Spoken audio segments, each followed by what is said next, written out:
Yes, Jesus instructed his disciples to pray. He also prayed himself, both publicly and privately. Does that mean that we're going against the explicit teachings of Christ by advising you to never pray again? No more than we would be if we told you that you could preach the gospel without having to leave behind all your possessions except for a robe, a staff, and a pair of sandals. Jesus gave his disciples a variety of instructions, and the trick for contemporary Christians is not to follow them in their precise detail, but to understand their purpose and to attempt to be faithful to that purpose. When we wrote Never Pray Again, we understood ourselves actually as carrying forward, by analogy, a critique very similar to the critique that Jesus made of religion in his time.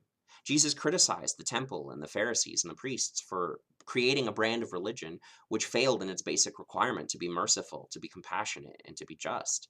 Jesus held that God desires mercy, not sacrifice, and that certain kinds of religion are actually an obstacle to living the kind of life that God desires for you.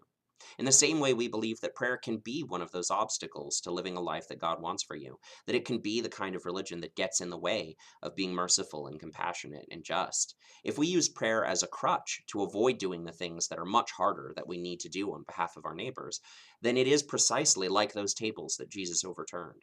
It's like the temple that Jesus said no stone would rest upon another stone.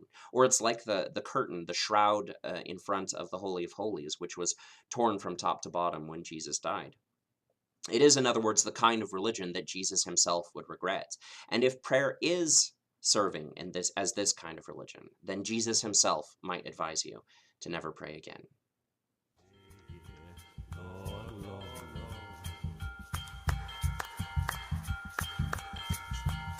Oh, steal away, steal away.